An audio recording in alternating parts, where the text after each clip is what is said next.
Hello and welcome back to another episode of Let's Right About Now. I'm your host, Chris Jones.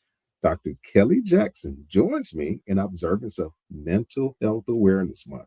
Hi, Dr. Jackson. How are you? I'm well. Thank you for asking. It's nice to be Good. sitting here with you, Chris. Absolutely. I am so glad. I told you before, so glad you joined me. I have all types of people on my podcast, those who talk from personal experiences, those who talk from professional expertise, and the list goes on and on. So having, especially with respect to mental health, having a professional on my podcast, someone that comes from I was going to say a background such as yours, but I'll just leave that there. I don't want to like call you out or put you too much on the spot, if you will. Maybe I will later. But anyway, I digress. Let's go ahead and jump into it. And the first question or statement is always like, who is Dr. Jackson? Please tell us just a little bit about yourself. So, I am a mental health professional. I am the CEO of Changing Tides Counseling and Behavioral Health, LLC, that serves clients in California, Florida, the Washington, D.C. area, Maryland, and Virginia. And it is a group mental health practice that serves the area. And let me think, who else am I? I'm an LCSW, licensed clinical social worker, and also a PhD. Awesome. Well, as you were saying that, I'm running the banner right, and I'm looking at all of these acronyms, and I'm like, "What? This? How smart is she? Like, good grief!" So, can just for my edification, and maybe for some others too, what are some of those? What are those? So the PhD obviously is a PhD, right? And the LCSW stands for Licensed Clinical Social Worker. And then that is in the states of California and Virginia. And then Oh, LICSW is Licensed Independent Clinical Social Worker, which is for Washington, D.C. And the oh. LCSW-C is for Licensed Clinical Social Worker Certified, and that is for the state of Maryland. So you are certified. Like, you know, I see the PhD. So I'm gonna ask. I'm just saying in the climate that we're in, I didn't check. I've scoured your website. I don't know, so I'm just gonna pose the question. Where did you obtain your PhD from? Grand Canyon University, hence the purple Okay. shirt. I'm just saying. Oh, But no, in all honesty, Grand Canyon University, which is still around and an accredited university, and I would have sat next to my degrees because there's several, but the PhD is the one that gets the highlight. But the other several are bachelors and the masters and then the PhD because it was a process to get there. Yeah. So okay. Okay. A process. Bachelor's, master's, PhD. Okay. I it so it's kind of ironic. We joke about that just a little, guys, yeah. audience, just a little, but it's important, especially again in this climate, to kind of call those things out and identify and give some context around them, if you will. So, thanks for indulging me Oh with all of yeah. that. Definitely. You want to make sure that you're getting um, mental health advice from a mental health provider. And Right. so I really appreciate you calling that out and really speaking on that too. Yeah, absolutely. So, changing tides counseling. How long has it been around? So I started the group practice about 7 years ago. If I'm not mistaken, I think July 1st is about 7 years. And Okay. so it was out of a passion to really serve my community and be able to provide really good mental health care for us. We need, I believe that that's super important. And so I wanted to make sure that I developed a group practice and hired clinicians that I thought were really amazing clinicians with great skill sets to be able to provide the best mental health care to our community. But sounds like a true clinician to me. Yeah, yeah, I'll leave that there. I'll leave that there. Mental Health Awareness Month. I want to pivot just a little. So when you hear those words, I mean, you've been around it for quite some time, but for someone like me who we see the words, we can break the words down and we know what they mean. From your vantage point, Mental Health Awareness Month, what does it mean to you, and like what should we really be doing? So I think Mental Health Awareness Month is really an opportunity to help normalize a conversation around the importance of emotional well-being. And so oftentimes I try to remind people that our brain, our head is where we think of mental health, and our head is connected to the rest of our body. We'll go get a physical every year because we know we need to make sure all things are okay, but we don't get a physical of our mental, and it's connected to our body. So, I'm a little biased because, I'm a therapist when I say this, but I do believe that everyone should actually go and get an annual exam for your mental health to kind of do a check-in to make sure all things are going well. I mean, we live in a society. I mean, if you've been in this society at least for the last 2 years, it has been chaotic. That alone can cause some mental health disruption, and I think it's super important for us to be able to have an outlet to talk to somebody who it's like a best friend. Like, this best friend can't even go tell your business to anybody else because it's ethically Mhm, inappropriate for them to share it with anybody else. So you can go mhm, find you a therapist best friend. And I don't mean that to cross a line, because sometimes there are mhm, situations where that happens and that is so not okay. But right, you can have a therapist that feels like just a really awesome person to go and talk to and be able to share your heart, your feelings, your thoughts, all the things, so they can help you to feel stabilized, so you don't feel like the world is just crumbling and crushing in on you. So I right. think that having a specific month, it allows us that opportunity to have honest dialogue around that. No, absolutely. I, I I have to quickly say this. I am 52 years old. I have, let's see, I have seen a few counselors, therapists in my life, my adult years, be it family, marital, kind of, marital couples, counseling and such. I say all of that to say, I've never heard anyone say, suggest, or recommend we should have an annual checkup on our mental, just like we do in the physical. I no, I haven't heard anyone say that. And you are of course you are exactly right. In fact, kind of piggybacking on what you said a few minutes ago, given the climate, this ever evolving, what so many people are going through nowadays, be it physically, financially, whatever, we probably need to have like quarterly checkups, right? In some respect, complete disclosure, I do. In fact, I have a therapist now, right? But I try to be I, I try to be as open and honest with myself, and as upfront and honest with myself first and foremost, to ensure that I'm clicking on all cylinders, or clicking on all cylinders as best as possible, because of my obligations and responsibilities and such. So thanks for sharing that. The stigma.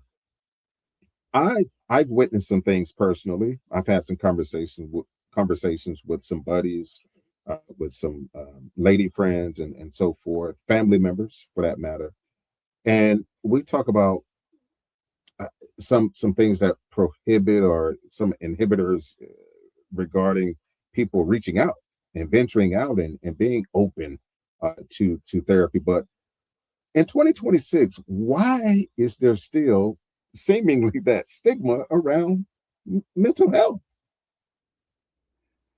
So when you wrote this question, I was like, man, that's a good question. That's a really good question. And I want to say it's an easy answer, but it's not, Mm, because it goes to the heart of who we are, right? So most of us were raised to like survive and not process emotions.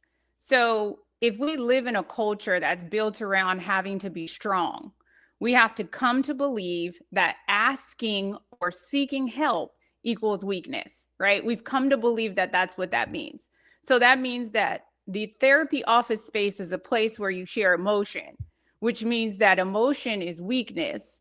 So then I don't want to be weak and I don't want to be vulnerable. So I don't go to therapy, not realizing that vulnerability is actually strength. And a lot of people don't realize that.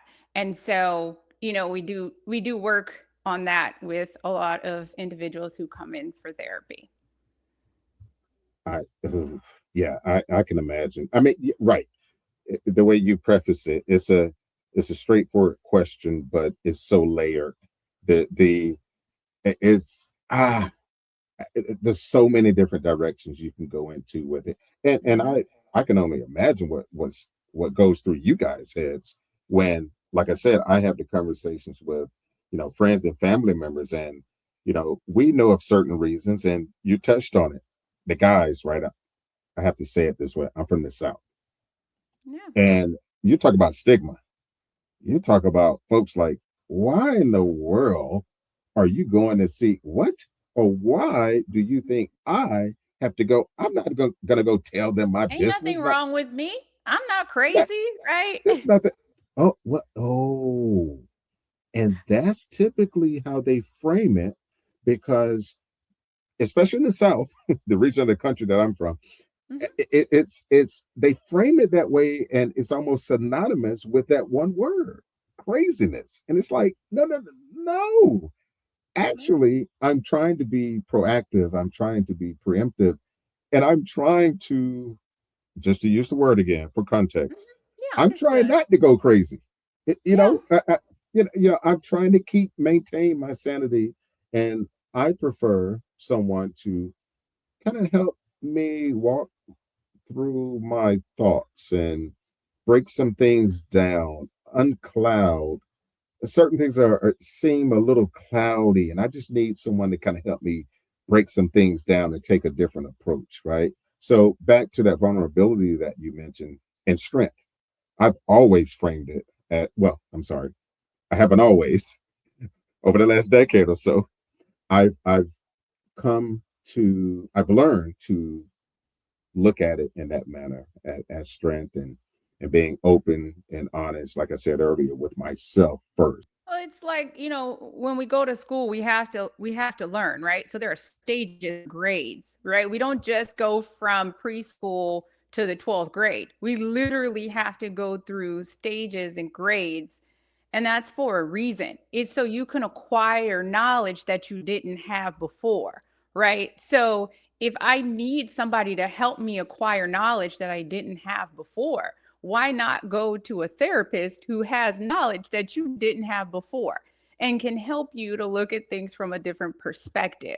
I think that's one of the most beautiful things that I see when I meet clients and they come in with, I like to tell them they're like, those horse blinders, right? So they're so focused on a thing that they don't see anything else. So then when you introduce them to another perspective, or you even, depending on what kind of therapist you are, I'm very direct with my clients. I Okay. don't pull any punches. I don't dance with them. I literally, if you come to therapy, you're coming to therapy to heal and to learn something about yourself. There are Mm, other therapists that do things differently. However, this is how I've learned is best for me and how I approach the clients that I serve. And they also absolutely love it because they keep coming back and they keep referring other people to me. So, you have they come to therapy and you just are honest with them. Like mhm. you don't realize that what you are actually doing may not be in the most appropriate Right. way that you should be handling a situation. And so Yeah. for your therapist to say, well, I don't really know about that one. Like, I can't even co-sign with you on that response. Like, we're going to have to maybe try to figure out a better way to be able to, have you thought about saying that a little bit more gently to your spouse? Right. Right. So Right. it's like having this really honest dialogue with the client is just it's a beautiful thing, and you get to introduce different ideas, right?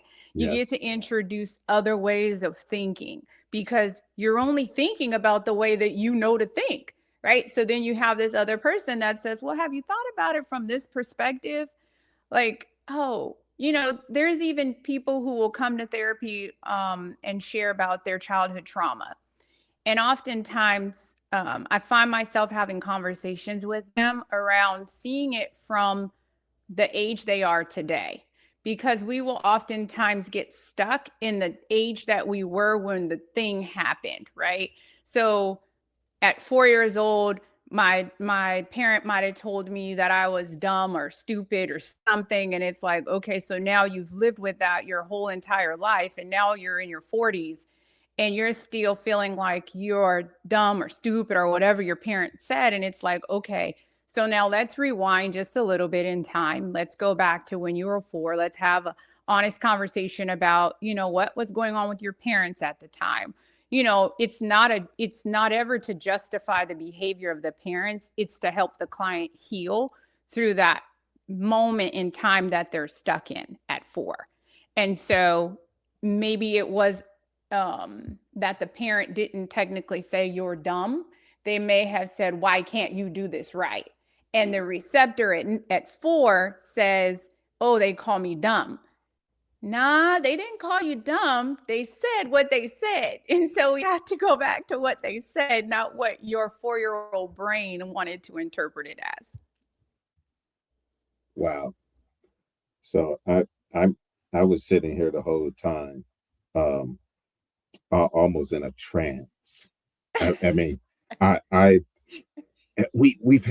had those conversations with family members when you were sharing that. I pictured one or two family members in particular, and we were having conversations along those lines.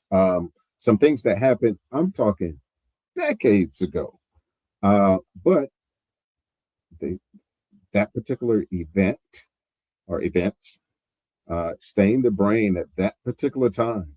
And the I wish I could remember the way you put it. Did you say it like have you stuck in that time Mm-hmm. frame? And that Replaying it like a record player, right? Because record right. players will keep playing. If you don't turn it off, you just keep hearing the same song. So, If you don't turn it off, you keep hearing the same song. Ooh, I am going to write about that. Oh, okay. Whew. I'm like, yeah, okay. You mentioned clients. You mentioned clients a couple of times. I would like to hear about some type of breakthrough, right? Some type of feel good story. Does any one come to mind that you can share? I can share a story from maybe when I want to say maybe when I first got into um, this this field, and I'll share it from when I was a medical social worker. Hmm. And I would go into patients' rooms in the hospital, and I would work throughout the whole hospital. And one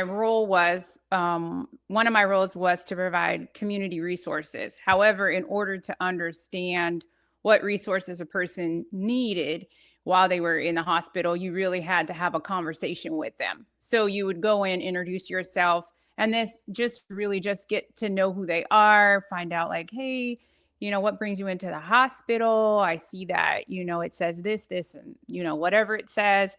And so you'd build a relationship with them. And through the relationship, you would learn, about their life and what they had going on. And this particular client, or patient rather, She actually was in the hospital because she had severe anemia and she had to have a blood transfusion. And so she was there, um, and she had shared with me during our time together that she had she had been out of work, she had lost her job, and she only had one more payment to pay on her house in order to own it. And she was really struggling trying to come up with money and to even eat. So, what I did was I reached out to community organizations and asked if they could help support or help her to pay for this one last payment. And it was such a minute amount. And then I reached out to like some other people that I had known in the community and asked if they would help also. So I left the hospital with my supervisor's permission. I went and collected some resources and I brought it back to her. Wow. And she was able to pay that one last payment. And also, um, I had went to Target and I had asked if Target would give her an iron skillet. And this was me in my young days. And I know that iron skillets actually do give you iron. So when you Uh-huh. cook in them, they actually do also give you iron in your food. Uh-huh. And so I asked Target if they would give her an iron skillet, and they did. They asked me to come pick it up. I picked it up, and I gave that to her also. So it's just amazing how you can have such an impact in this field. I mean, this woman was absolutely in tears. She got the opportunity to own her home and also, just had an iron skillet when she left, right? Yeah. And then there were other community organizations that wanted to come in and help. But you don't want to provide them with her information because it's still confidential. Right. So you can only do what you can do. However, um, I share that story to say that it's really awesome when the community comes together. And it just takes one person to be able to bridge that gap to see how the community shows up for someone who is really in need. And so I Yeah. just like Yeah. that is just a really cool Yeah. story. I had another one and I was going to share it, and I was like, maybe this one, I'll share this one. But yeah, No, no, yeah, no. That was, yeah. That's really feel good, and like you said, it touched on several different areas too. I mean, a community, literally a community came out, a community effort, I should say. Um, yeah. Look, it goes back to that being vulnerable part. When you don't open up to people, trusting in certain people, had she not conveyed and shared that with you, I mean, she would have never, that's how I try to like think about certain processes, how everything works together. Hence the importance of, as we say all the time, you know, um, you have not because you ask not, right? Kind of, that part. coming from biblical terms. As you were sharing that story, though, now I was thinking about, I wanted to ask you this anyway, but I'm thinking about the lifestyle, the hygiene around keeping it together, and how do I want to put it? Like creating your environment, right? That's going to be conducive to keeping you in check, pun intended, your mental in check. So, from your vantage point, how do you recommend a person create a lifestyle that incorporates hygiene that's going to help them keep their mental in check? I love that word hygiene that you used because it just reminded me right when I was thinking about it. I was like, oh, that's a neat word to use because just like hygiene, right? Like your regular, you put deodorant on when you get up in the morning, right? You make Mm. sure you wash your face. You make sure that you use soap when you take a shower. Hopefully, we all do that. And um, you make sure that you get dressed and you have undergarments that you put on and you wear glasses if you have to, you wear contacts. That's all part of your hygiene, right? This is all, you brush your teeth. So it's like, oh, okay, I love that use of the word because things like healthy sleeping, right? We need to make sure that we're Mm. getting adequate amounts of sleep. And there are so many of us that think, oh, well, no, I don't really need that. I need only 4 hours. No, you really don't. Check the research. You need I think 6 to 8 hours you need of sleep. So making sure that you get that. That's not for you. That's for your brain. That is for your eyeballs to rest. That is for your mouth to be quiet and be able to just be not moving anymore. Your jaw needs that. Every element of your body, your arms need that. It's a moment of relaxation for every organ in your system. And that is why it is important and critical, because when you don't get adequate sleep, your organs will eventually be overstressed. And I won't use the word because I like to go to way extreme sometimes. So I'm going to refrain from the extreme, but you will eventually not be here. I'll be nice about that one. Your body will eventually we are give out. tracking, yes. Right. Okay. So, and then you have to, really think about the importance of, meaningful relationships, right? Mhm. Which also ties into boundaries, because you don't want to just have a bunch of friends that it's an unbalanced relationship where one person is the giver and everyone else is the taker. You really got to be thinking about how the unbalance in that or imbalance in that is not fair and healthy to your system. Then you have emotional awareness, right?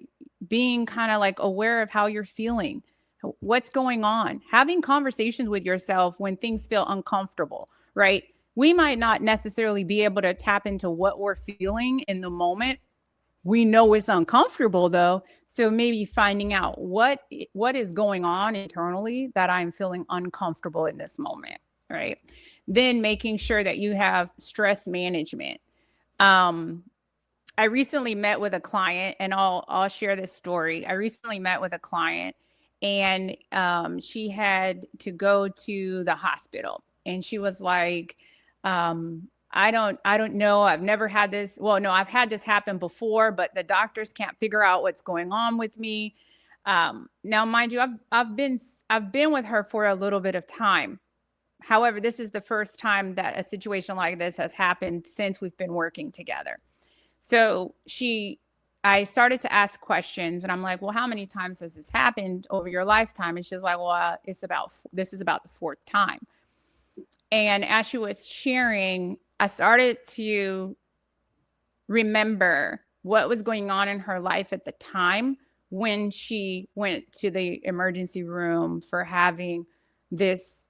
She couldn't explain it. She just fell off. And I said to her, have you ever considered that might have been a panic attack? And she was like, she looked and she looked up and she was like, I haven't. And so we literally talked about how much stress that she had going on in her life in that moment. And the body's natural reaction is to put the fire out, right? So whatever it needs to do to put that fire out, which the fire can be stress, it can be anxiety, it can be you being overwhelmed. Your body is trying to put that fire out. And so we then talked about tools that were necessary when she started to feel certain things. So that way, like the stress, right? When she started to feel highly stressed, what are some things that you can do? What are some things you like to do?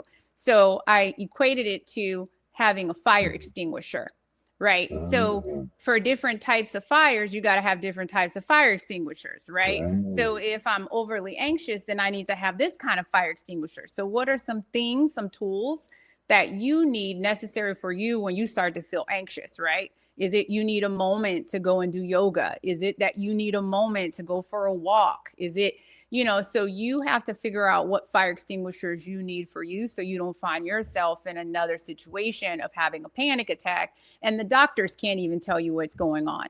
So, those I think are some really important things to have, hygiene techniques to have, and also nervous system regulation. So when I say that, it sounds like a really big word.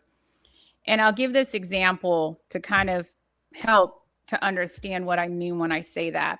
So I had a friend who came to me and he was telling me about his relationship with this woman and the environment in which she was accustomed to living in with her children.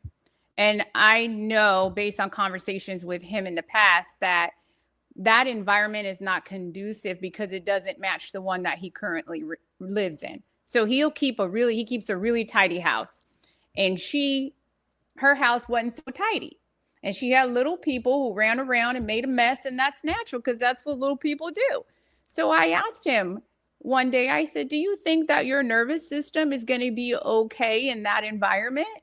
And it took him some time, and he came back later and he said, "You know what? I am realizing that my nervous system will not be okay in that environment." So you really have to consider things like that, right? Right. Um, like we don't, even when we're dating, we don't realize that the simplest things can be an issue later on, right? Yeah. So, and you have to pay attention to those things. They're not just things that you just sweep over. You really have to say, like, "Hey, have you thought about the fact that we are two different people in this area, and how will we be able to figure that out in the future?" Right? So, I mean, those are some hygiene tips that I thought I'd share. Oh yes, I will be clipping and taking additional notes and sharing. Yeah, yes, to all of that. And as you're like, I mean, doling all of them out, I'm like, oh yeah, oh I thought about that, but not as deeply as the good doctor put it. But awesome, awesome.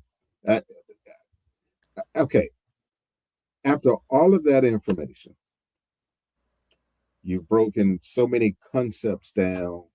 You've used and shared, I should say, some real, truthful, feel good stories, things that actually transpired.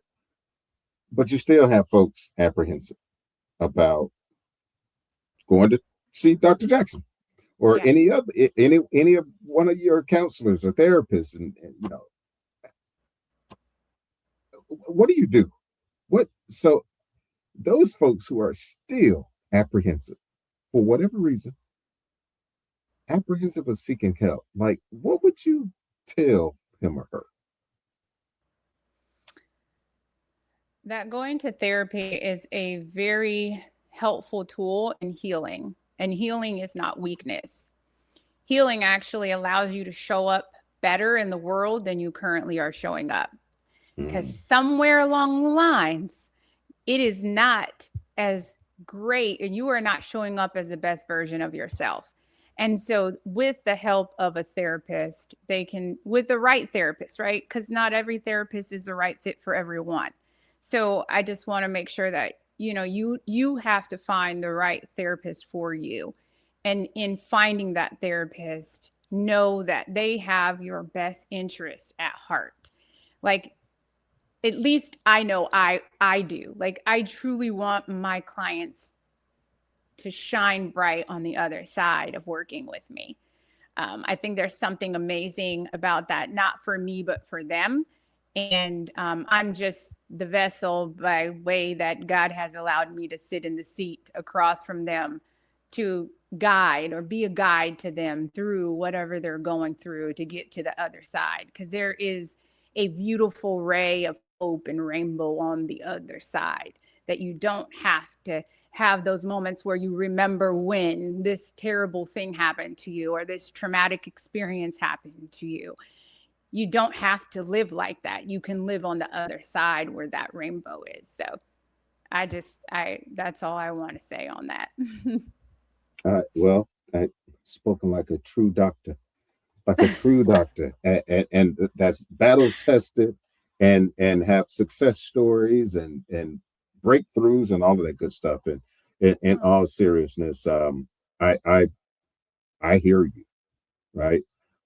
I just hope and pray others are starting to hear you and other Dr. Jacksons out there, so on and so forth, because what Jay-Z said it best: numbers don't lie, people do. There are a lot of people out there hurting, and yeah. something you said a few minutes ago about not being are not bringing your whole self to the table in your job, in your relationships or whatever. If you're not getting help, especially when it's stemming from here, and most people in some form or fashion, we're dealing with something Yeah. here. I think it's safe to say that.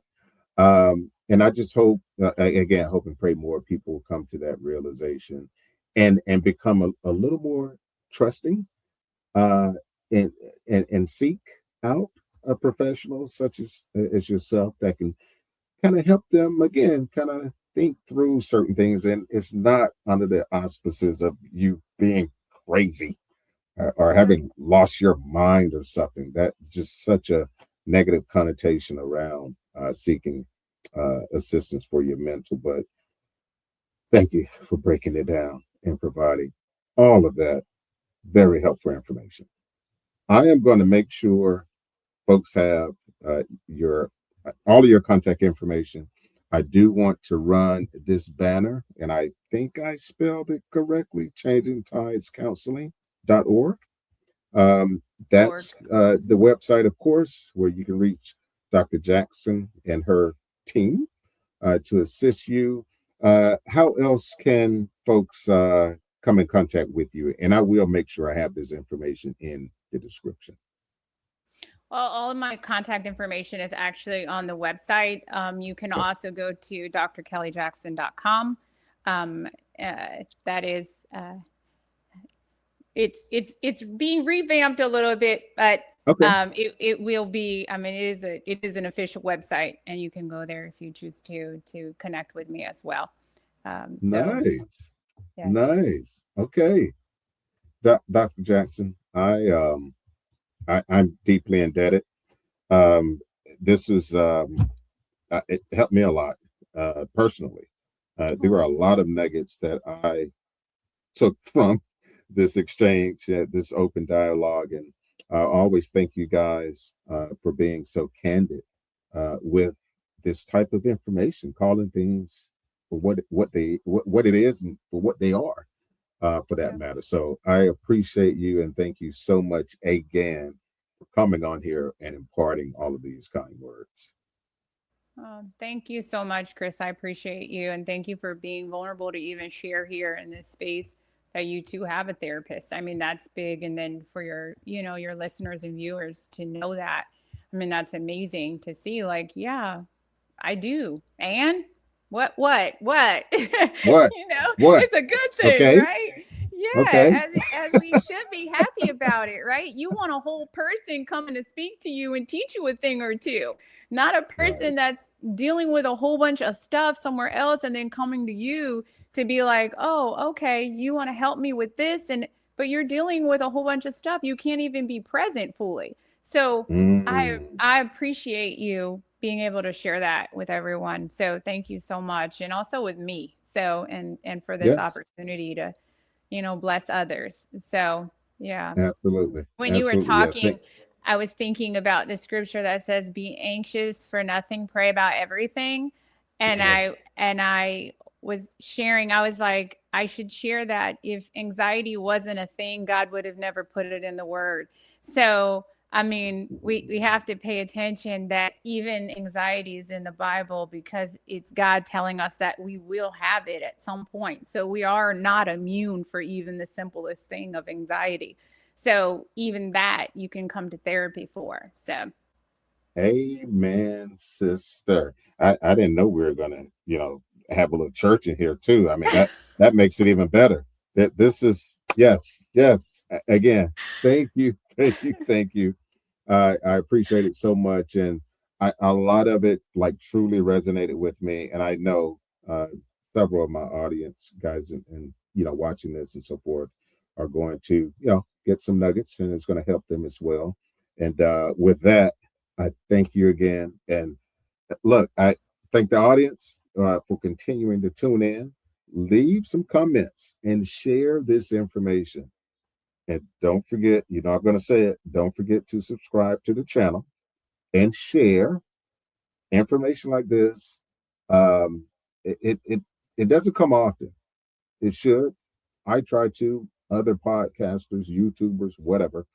We try to garner this information, capture this information, and disseminate it with you guys, and especially information that's coming from professionals such as Dr. Jackson. So, but again, my audience, I thank you guys.